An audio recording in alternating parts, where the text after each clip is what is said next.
السلام علیکم ناظرین، پروگرام علم و حکمت کے ساتھ زبیر احمد حاضر خدمت ہے۔ آج کے اس پروگرام کا کوئی اسپیسیفک ٹاپک نہیں ہے، بلکہ آج کا پروگرام آپ کے جو سوالات ہیں جو آپ ہمیں ای میلز پر بھیجتے رہتے ہیں یا ایس ایم ایس کے ذریعے سے پوچھتے ہیں، اس پر بیس کرتا ہے یہ پروگرام۔ اور ہمارے ساتھ جو آڈینس موجود ہے اس میں طلباء بھی ہیں، اساتذہ بھی ہیں، پیرنٹس بھی موجود ہیں۔ ہم آج ان سے بھی سوالات لیں گے اور جنرک کویسچنز پر یہ بیس کرتا ہے پروگرام۔ میرے ساتھ تشریف رکھتے ہیں جناب جاوید احمد غامدی صاحب۔ جاوید صاحب، پروگرام کی ابتدا میں پہلا ایک سوال ہے جو ای میل پر آیا ہے، 2-3 لوگوں نے یہ پوچھا ہے، وہ یہ کہ نبی اکرم صلی اللہ علیہ وسلم کے دور میں ایسا بھی ہوا ہے کہ مسجد نبوی میں مختلف وفود آتے تھے جو کہ غیر مسلم ہوتے تھے، اور نبی صلی اللہ علیہ وسلم ان کی عبادت کے لیے مسجد نبوی کھول دیا کرتے تھے۔ تو کیا آج مسلمان اپنی مسجدوں میں مسیحی افراد کو یا دیگر جو اقوام ہیں ان کو اجازت دے سکتے ہیں کہ وہ اپنی عبادت کریں؟ جس واقعے کی طرف اشارہ کیا جا رہا ہے اس میں ایسا نہیں ہے کہ مسجد کو کھول دیا گیا تھا کہ یہاں مسیحی آ کے اپنی عبادت کیا کریں یا یہودی آ کے اپنی عبادت کیا کریں۔ ایک وفد آیا ہوا تھا، انہوں نے چاہا کہ وہ اللہ کی عبادت کا وقت آ گیا عبادت کریں، تو آپ نے فرمایا کہ آپ یہاں بھی کر سکتے ہیں۔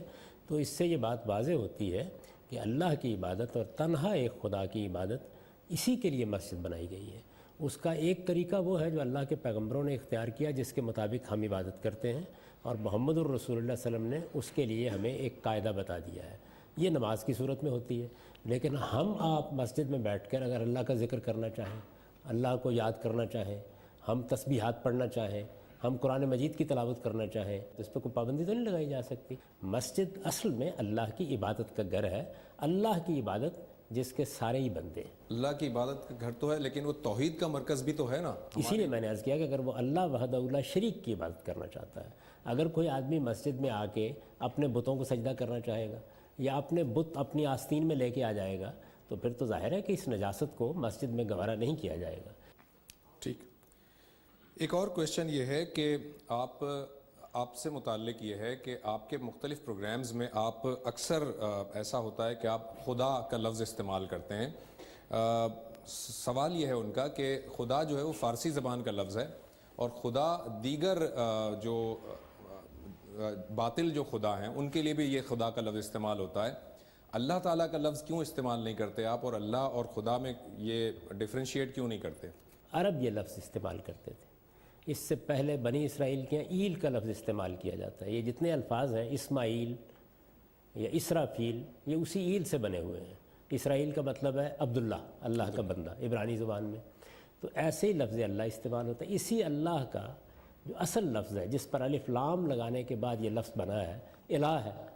تو اللہ تعالیٰ نے قرآن مجید میں اس سوال کا جواب دیا ہے اور یہ کہا ہے کہ جتنے اچھے نام ہیں ان سب سے تم اللہ کو پکار سکتے ہو، خواہ رحمان کہو، اللہ کہو، کوئی اور لفظ استعمال کرو، بس وہ اچھا نام ہونا چاہیے۔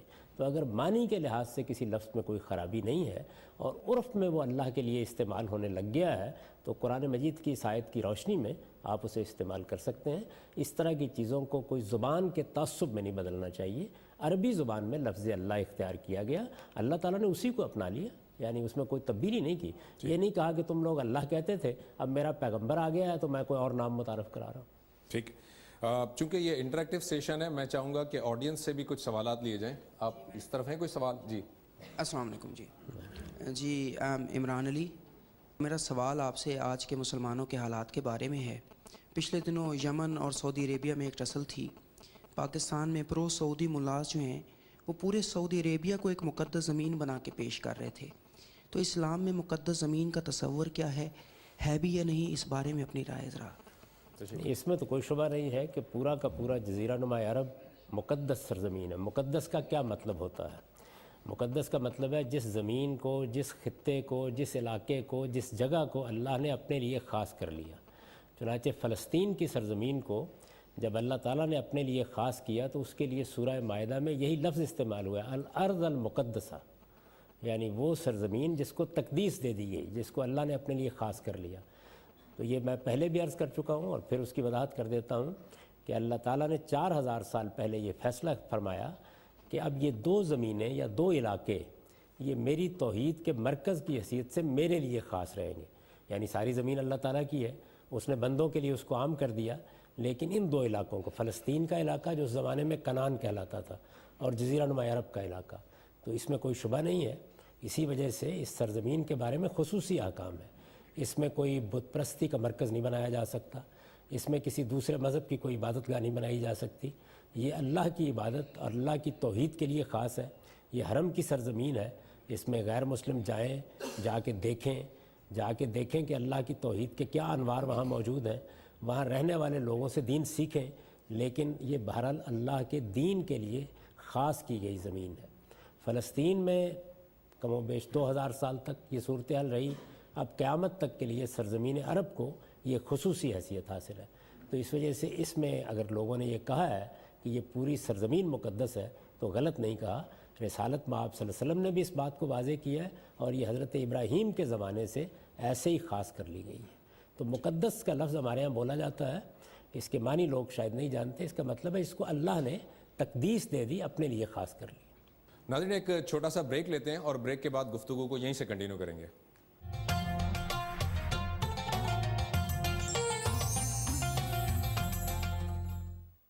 ویلکم بیک ناظرین. جی میں آپ سے 2 سوال کرنا چاہتا ہوں. پہلا کویشچن میرا یہ ہے کہ how to reform an Islamic society which has a basic problem that is economics. ایک ایسی سوسائٹی جس کا بنیادی مسئلہ بھوک بن چکا ہے. بابا بلے شاہ فرماتے ہیں کہ 5 رکن اسلام دے تے 6واں بلیا ٹک تے جے کر 6واں نہ ہوئے تے 5 جاندے مک. یعنی hungry man is an angry man.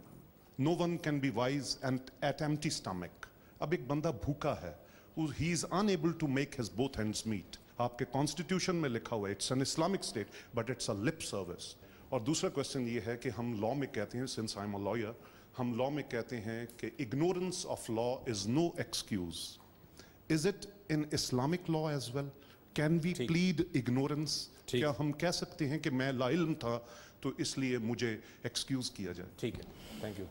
پہلے سوال کے جواب میں ان کے یہ عرض ہے کہ دنیا میں اگر آپ اپنی معیشت کا مسئلہ حل کرنا چاہتے ہیں تو اس کا ایک طریقہ تو یہی ہے کہ آپ لوگوں کو جا کے کوئی 2-4 روپے دے دیں, جس کو چیریٹی کہا جاتا ہے. اگر آپ پھر واقعی قومی سطح پر اس مسئلے کا مواجہہ کریں گے, اس کا سامنا کریں گے, اس کو فیس کریں گے, تو اس کے لیے آپ کو علم کی دنیا میں داخل ہونا پڑے گا. یعنی اصل میں اللہ تعالیٰ نے جو وسائل کسی قوم کو دے رکھے ہوتے ہیں وہ خفتہ ہوتے ہیں. ان وسائل کو باہر نکالنا, ان وسائل کو نئے وسائل میں تبدیل کرنا, ان سے روزگار کے مواقع پیدا کرنا, ان کی بنیاد پر کسی قوم کی تنظیم کرنا, یہ دور حاضر میں نالج اکانومی بن چکی ہوئی ہے. تو جب تک آپ اپنی قوم کے اندر سچے علم کا شعور پیدا نہیں کرتے, دیکھیے ایک علم وہ ہے جو ہمیں اپنی آخرت کے لیے چاہیے, وہ مذہب کا علم ہے, اس میں آپ لوگوں کو اللہ کی کتاب بتاتے ہیں, اس کی تعلیمات سے واقف کرتے ہیں. ایک علم وہ ہے جو ہمیں دنیا کے خزانوں کو دریافت کرنے کے لیے چاہیے. یہ طبعی علوم ہے, یہی علوم ہیں جو مغربی قوموں کے بام عروج تک پہنچنے کا باعث بنے ہیں. ہم نے اپنی قوم کو بحیثیت مجموعی اس سے محروم کر رکھا ہوا ہے.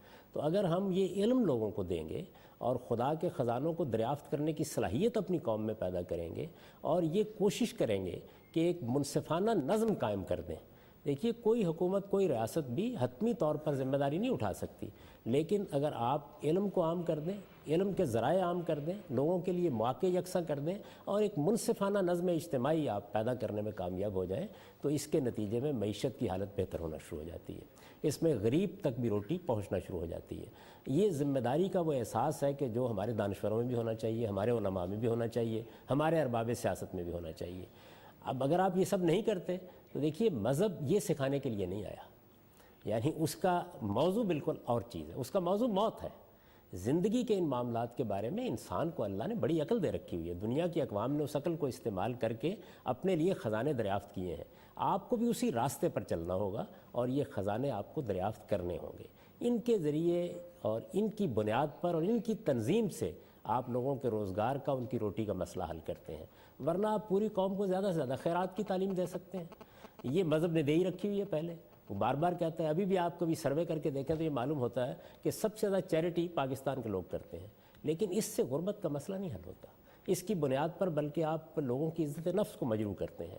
اصل چیز یہ ہے کہ آپ ان کے لیے علم کی بنیاد پر روزگار کے مواقع پیدا کریں، قومی تنظیم کو بہتر کریں، آپ اپنی سوسائٹی کے نظم کو منصفانہ بنائیں، اور نظم منصفانہ ہوتا ہے جب آپ اس کو عدل اور میرٹ کی بنیاد پر استوار کرتے ہیں۔ یہ کام کرنے کے لیے سیاسی جماعتوں کو منظم ہونا چاہیے، دانشوروں کو اس کی طرف لوگوں کو رغبت دلانی چاہیے، اس کے لیے ہماری تعلیم گاہوں میں بندوبست ہونا چاہیے، اس میں ریڑھ کی ہڈی کی حیثیت پھر آخر میں تعلیمی نظام کو حاصل ہے۔ یعنی آپ اپنی قوم کو کیا سکھا رہے ہیں، کیا پڑھا رہے ہیں۔ یہ دیکھیے آپ کہ اللہ تعالیٰ دنیا میں جو انسان پیدا کرتا ہے ان میں 5-10% سے زیادہ وہ لوگ نہیں ہوتے جن کو علم، ادب اور اس طرح کی چیزوں کے لیے خدا پیدا کرتا ہے، نظریاتی اساسات کو درست کرنے کے لیے پیدا کرتا ہے، حقائق کے جمالیاتی پہلوؤں کی تبلیغ کے لیے پیدا کرتا ہے۔ بہت بڑی تعداد میں وہ لوگ پیدا ہوتے ہیں کہ جو ہنرمندی کے لیے، یعنی ایک بڑی تعداد 80% سے بھی زیادہ لوگ اسی طرح، یا پھر یہ کہ وہ کاروباری مقاصد کو پورا کرنے کے لیے۔ اس کی تعلیم ہم دیتے ہی نہیں ہیں۔ ہمارے ہاں تعلیم، ہنرمندی کی تعلیم سمجھی ہی نہیں جاتی۔ ہم سارے کے سارے لوگوں کو ایک ہی عصا سے آنکنا شروع کر دیتے ہیں۔ ہماری ماؤں کو اگر کسی وقت یہ الہام ہو جاتا ہے کہ سارے بچے انجینئر بننے چاہیے تو خدا نے ان کو کسی اور کام کے لیے پیدا ہوا انجینئر ہی بننا شروع ہو جاتے ہیں۔ تو اس کا نتیجہ یہ اس کو نکلتا ہے۔ ایڈریس دین کیوں نہیں کرتا اس مسئلہ؟ آپ نے کہا کہ دین اس کے لیے نہیں آیا، دین اسے کیوں ایڈریس نہیں کرتا اس ایشو کو؟ ایک ڈاکٹر انجینئرنگ کو ایڈریس نہیں کرتا، ایک انجینئر لوگوں کی صحت کو ایڈریس نہیں کرتا۔ ہر علم کے لیے اللہ تعالیٰ نے الگ لوگ پیدا کیے ہیں۔ ہماری بدقسمتی یہ ہے کہ جس کام کے لیے دین آیا ہے وہ دین سے لینے کی بجائے ہم اس سے دنیا کے کام لینا چاہتے ہیں۔ اس کے لیے خدا نے پہلے سے عقل دے رکھی ہوئی ہے۔ دین دینے والا بھی خدا ہے اور عقل دینے والا بھی خدا ہے۔ تو خدا نے آپ کو وہ عقل دے رکھی ہے کہ جس کو استعمال کر کے آپ اچھا نظام بنائیے، منصفانہ طریقے سے نظم حکومت کو چلائیے اور اس کے ساتھ علم بیس اکانومی کو وجود میں لائیے۔ یہی دور حاضر کا پیغام ہے۔ اس کے لیے نہ آپ کو قرآن مجید کو دیکھنے کی ضرورت ہے نہ کسی اور چیز کو۔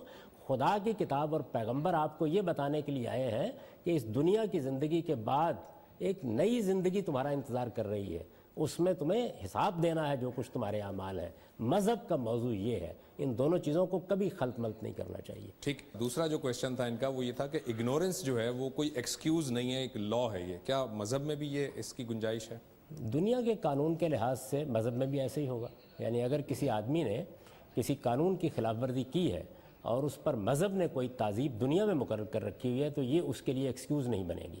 یہی قاعدہ ہے اور یہ بالکل عقلی قاعدہ ہے، ایسا ہی ہونا چاہیے، کیونکہ پھر تو کوئی بھی آدمی کھڑا ہو کے یہ کہہ دے گا۔ لیکن آخرت کے لحاظ سے یہ یقیناً ایکسکیوز، اگر کسی آدمی کے پاس دعوت نہیں پہنچی، پیغام نہیں پہنچا، علم نہیں پہنچا، اس کو قرآن مجید نے سورہ اعراف میں بیان کر دیا ہے اور یہ بتا دیا ہے کہ جن لوگوں تک میرے پیغمبروں کی دعوت یا ان کا پیغام نہیں پہنچا وہ اس سے بے خبر تھے، ان سے میں صرف اس علم کی بنیاد پر مواخذہ کروں گا جو میں نے ان کے اندر دے کر بھیجا۔ ناظرین ایک چھوٹا سا بریک لیتے ہیں اور بریک کے بعد گفتگو کو یہیں سے کنٹینیو کریں گے۔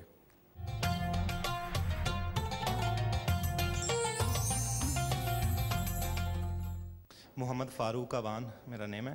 میرا آپ سے کوشچن یہ ہے کہ انسان کو کیسے پتہ چلے گا کہ اس کی توبہ قبول ہو گئی؟ کیونکہ اگر اس کو یہ نہیں پتہ چلائے گا کہ وہ اس کی توبہ قبول ہوئی ہے یا نہیں، یا یہ یقین نہیں آئے گا تو وہ تو ساری عمر اس برزخ میں رہے گا۔ جبکہ توبہ کے بارے میں سنا گیا ہے کہ جب توبہ قبول ہو جائے تو اس کے بعد تو گناہ بھی جھڑ جاتے ہیں اور احساس گناہ بھی ختم ہو جاتا ہے۔ تو انسان کو کیسے پتہ چلے گا کہ اس کی توبہ قبول ہو گئی؟ اس کا ضابطہ اللہ تعالیٰ نے اپنی کتاب قرآن مجید میں بیان کر دیا ہے۔ کئی مقامات پر یہ بات بیان ہوئی ہے، لیکن 2 جگہوں پر تو بالکل اس کو ایک قانون کے طور پر بیان کیا گیا ہے کہ جب بڑے سے بڑے گناہ کا ارتکاب بھی ہو جائے، یعملون السوء بجہالۃ، بڑے سے بڑے گناہ کا ارتکاب بھی ہو جائے اور آدمی فوراً توبہ کر لے، فوراً رجوع کر لے، تو اللہ تعالیٰ کہتے ہیں کہ میں نے اپنے اوپر لازم کر رکھا ہے کہ میں اسے قبول کر لوں۔ تو یہاں تو خدا کی گواہی، خدا کا وعدہ موجود ہے۔ اس کے بعد یہ فرمایا ہے کہ اگر گناہ پہ زندگی بسر کر دی، کبھی خدا یاد ہی نہیں آیا، جو کچھ کرنا تھا کرتے رہے، موت کا فرشتہ آ گیا، اس نے دروازے پر آ کے دستک دی، معلوم ہو گیا کہ اب جانا ہے، تو اب کہا کہ انی تبت الآن، میں اب توبہ کرتا ہوں، تو یہ فرمایا کہ میں اس کو ہرگز قبول نہیں کروں گا۔ تو کب لازماً قبول کر لوں گا وہ بھی بیان کر دیا، اور کب ہرگز نہیں قبول کروں گا وہ بھی بیان کر دیا۔ اس کے بعد ایک درمیان کی صورت رہ جاتی ہے کہ آدمی نے موت کا انتظار تو نہیں کیا، لیکن جلد یا بدیر کسی وقت رجوع کر لیا، توبہ کر لی، اس کے بارے میں اللہ تعالیٰ نے خاموشی اختیار کر لی ہے، اور اس خاموشی میں رجا بھی ہے، امید بھی ہے، خوف بھی ہے۔ اسی بیم و رجا میں زندگی بسر کرنی چاہیے۔ اگر اس کا شوق ہے کہ یہ معلوم ہو جائے کہ توبہ قبول ہو گئی ہے تو پھر گناہ کے فوراً بات کر لینی چاہیے۔ جاوید صاحب، اس کا ایک ضمنی سوال یہ ہے کہ آپ توبہ جو ہے، ہم یہ دیکھتے ہیں کہ کچھ اسکالرز یہ بھی کہتے ہیں کہ آپ بعض گناہ ایسے ہوتے ہیں، کہ جو آپ کوئی نیکی کرتے ہیں تو نیکیوں سے بدل دیے جاتے ہیں وہ, یعنی توبہ نہیں کی آپ نے لیکن کوئی نیکی کی تو وہ گناہ جو آپ نے کیا تھا وہ بدل دیا جاتا ہے, یہ کیا کانسیپٹ ہے؟ گناہوں کی دو اقسام ہیں. ایک گناہ وہ ہیں جو خدا کے حوالے سے ہوتے ہیں, مثال کے طور پر کسی آدمی نے روزہ چھوڑ دیا, نماز کا اہتمام نہیں کیا, یا وہ چیزیں جو صرف بندے اور اللہ کے مابین ہیں ان میں کوئی خرابی پیدا کر لی اپنے ہاں. اس طرح کے گناہ ہیں جو نماز سے بھی معاف ہو جاتے ہیں, روزے سے بھی معاف ہو جاتے ہیں, حج کرنے سے بھی معاف ہو جاتے ہیں, عمرے سے بھی معاف ہو جاتے ہیں, اور بندہ اپنے رب کی طرف کسی بھی پہلو سے رجوع کرتا ہے, جیسے کہ عام طور پر حدیثوں میں بھی بشارتیں آئی ہیں. لیکن دوسری نوعیت کے گناہ وہ ہیں جو بندوں سے متعلق ہیں. کسی کا حق مارا ہے, کسی کا مال لوٹا ہے, کم تولا ہے, ملاوٹ کی ہے, لوگوں کے پلاٹ پر قبضہ کر لیا ہے, قتل کیا ہے, کسی کی آبرو ریزی کی ہے. یہ گناہ تو توبہ ہی نہیں, اس کے ساتھ تلافی بھی کرنی پڑے گی, معافی بھی مانگنی پڑے گی, آدمی کو بھی راضی کرنا پڑے گا. یہ مقدمہ یا دنیا میں جیت لینا پڑے گا یا قیامت میں پھر ایک مرتبہ دائر ہو جائے گا. اور اس کے بارے میں اللہ کے رسول نے کہا ہے کہ جب یہ مقدمہ قیامت میں دائر ہوگا تو وہ آدمی آ جائے گا سامنے, اور تمہارے پاس دینے کے لیے کچھ نہیں ہوگا سوائے نیکیوں کے, اور لینے کے لیے کچھ نہیں ہوگا سوائے برائیوں کے. تو وہاں یہی تبادلہ ہوگا.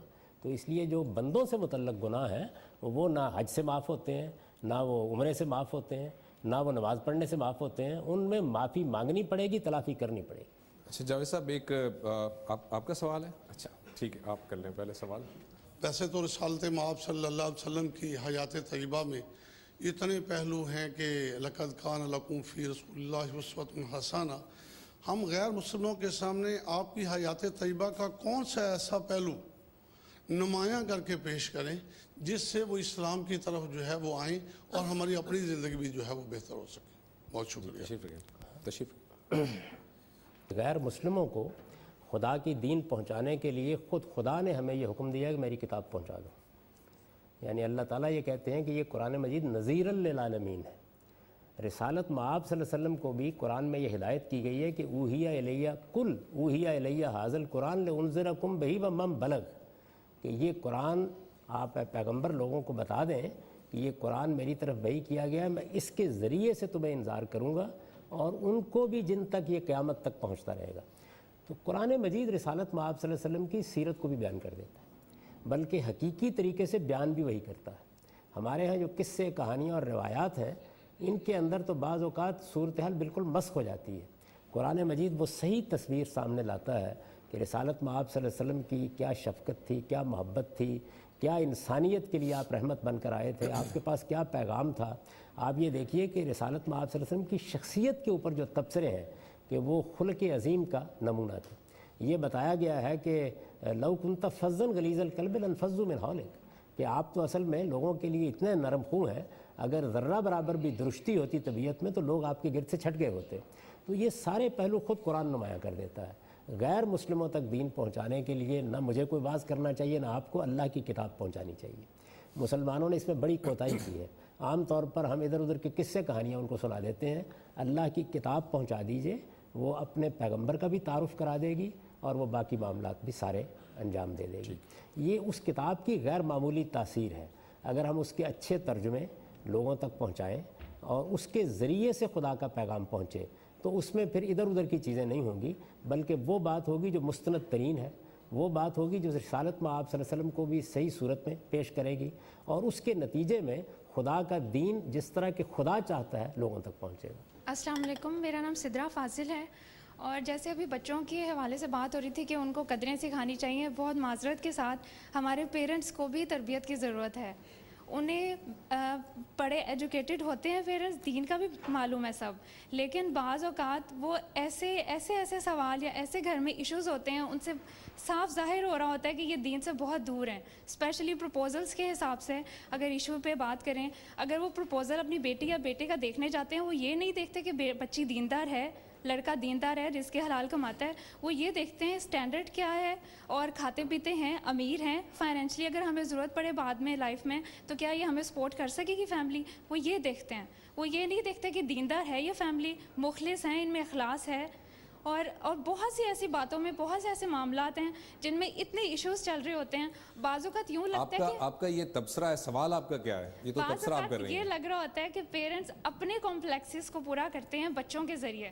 میرا سوال یہ ہے کہ بچے جو ہیں اگر وہ کچھ دین کی طرف آتے ہیں اور وہ دین سیکھ رہے ہیں اور وہ چاہتے ہیں کہ اپنے ساتھ ساتھ اپنے پیرنٹس کو بھی اس طرح سے لے کر چلے تو بچے پیرنٹس کے ساتھ کس طرح سے ڈیل کریں اور ان کو دین کی طرف کس طرح لے کر آئیں. ٹھیک ٹھیک ہے. یہ بہت اچھی چیز ہے جس کی طرف آپ نے نشاندہی کی، لیکن جن بچوں کے بارے میں ہم بات کر رہے ہیں کہ ان کو اقدار سکھائی جائیں، اعلیٰ اقدار، ان کو اعلیٰ اخلاقیات سکھائی جائیں، ان کے سامنے وہ ترجیحات رکھی جائیں جو ترجیحات اللہ کے پیغمبروں نے ہم کو بتائی ہیں، یہی بچے ہیں جو کل والدین بن جائیں گے. یعنی جو آج کے والدین ہیں وہ بھی کبھی بچے تھے، ان کو بھی تربیت کی ضرورت تھی. تو یہ جو تصویر آپ نے کھینچی ہے، یہ تصویر کیوں بنی ہے؟ یہ اسی لیے بنی ہے کہ جب وہ بچے تھے، یعنی جو آج کے والدین ہیں، جب وہ بچے تھے یا جب وہ پڑھ رہے تھے، جب تعلیم پا رہے تھے، تو ان کو یہ تربیت نہیں ملی.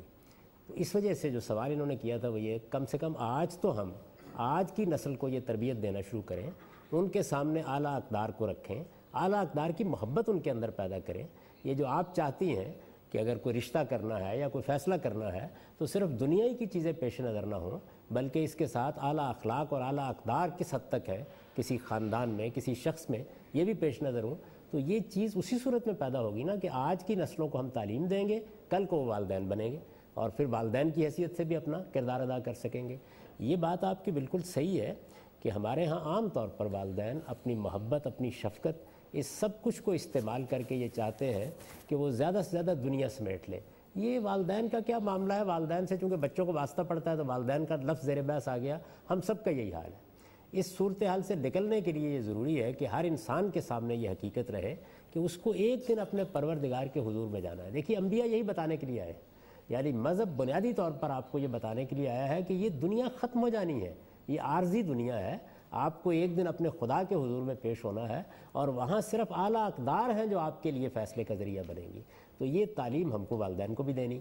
آپ نے آخر میں جو یہ پوچھا کہ بچے پھر کیا کریں، تو بچے بہرحال بچے ہیں، ان کو یہ چاہیے کہ وہ والدین کا احترام ملحوظ رکھیں، کبھی کوئی بدتمیزی کا رویہ اختیار نہ کریں، سوء ادب کا رویہ اختیار نہ کریں، لیکن جو سچی بات ہے، صحیح بات ہے، وہ بہت احترام کے ساتھ، بہت ادب کے ساتھ ہمیشہ کہیں.